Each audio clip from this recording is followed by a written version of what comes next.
नमस्कार मेरे प्रिय दर्शकों, आपका स्वागत है हिंदी ज्योतिष चैनल पर। दोस्तों, आज हम एक ऐसी सच्ची घटना के बारे में जानेंगे जिसे सुनकर आपको इतना गुस्सा और दुख होगा कि आपके रोंगटे खड़े हो जाएंगे। चलिए वीडियो को शुरू करते हैं। दोस्तों, साल 2025 के जनवरी माह में प्रयागराज में सदी का सबसे बड़ा महाकुंभ लगने वाला है। यह महाकुंभ हर 12 साल में एक बार आयोजित होता है, इसलिए इसका बहुत अधिक महत्व रहता है।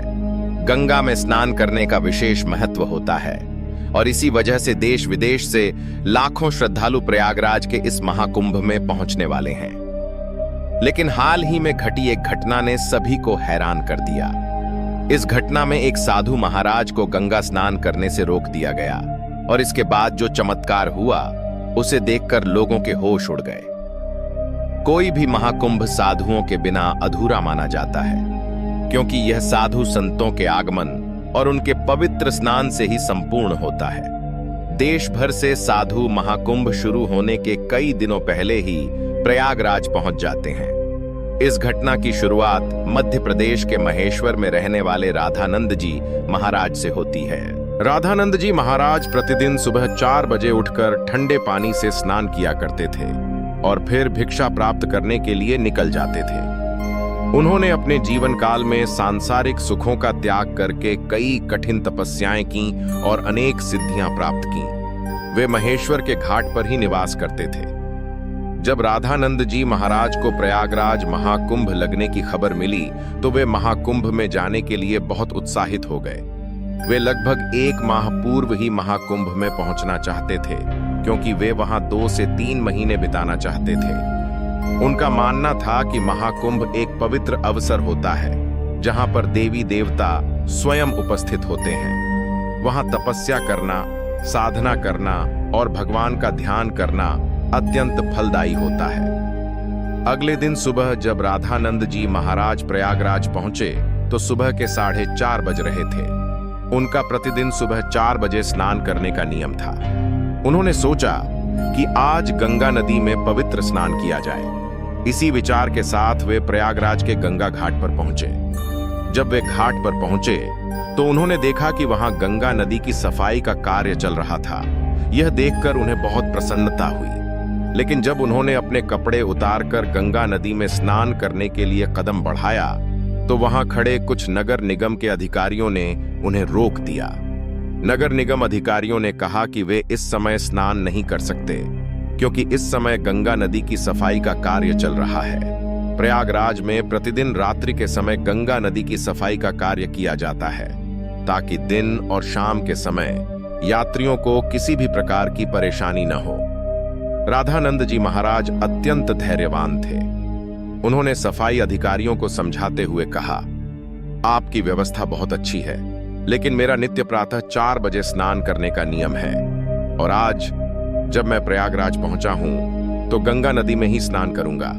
मेरे अकेले के स्नान से न तो आपकी व्यवस्था बिगड़ेगी और न ही मुझे कोई समस्या होगी। लेकिन उन अधिकारियों में से एक अचानक गुस्से में आ गया और साधु महाराज से कहने लगा, आपको अभी इसी समय स्नान क्यों करना है?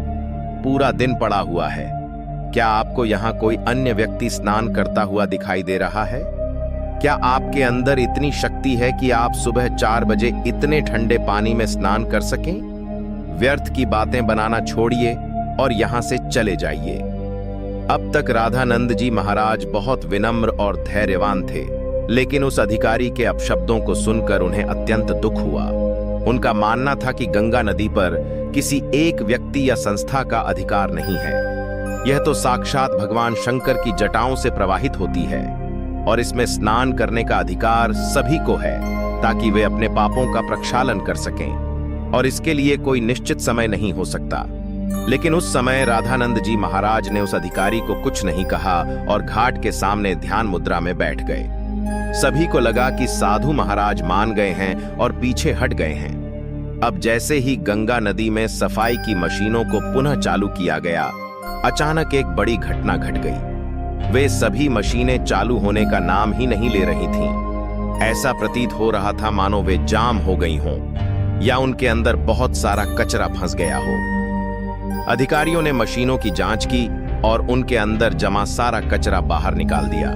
सभी को उम्मीद थी कि अब मशीनें काम करने लगेंगी, लेकिन जब दोबारा मशीनों को चालू किया गया तो कोई भी मशीन चलने को तैयार नहीं थी। सभी अधिकारी बहुत हैरान थे, किसी को कुछ समझ नहीं आ रहा था।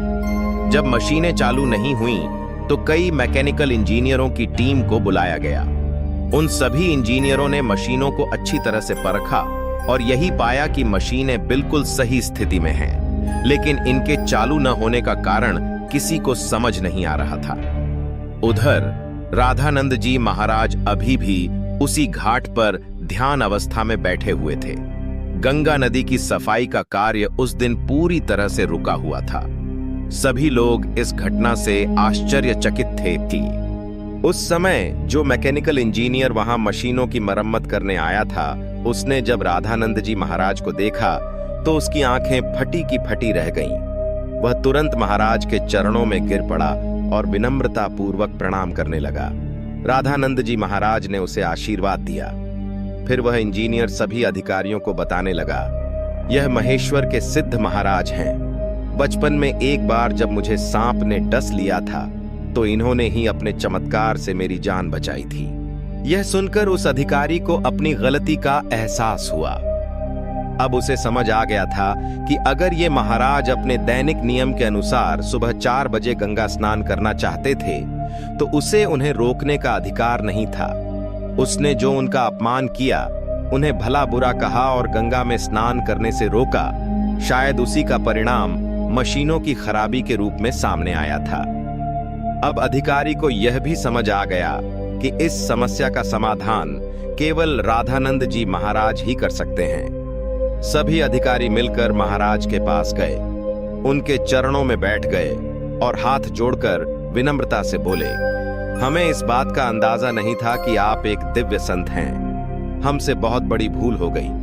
हमें आपको स्नान करने से नहीं रोकना चाहिए था। कृपया हमें क्षमा करें। राधानंद जी महाराज अभी भी बहुत विनम्र थे।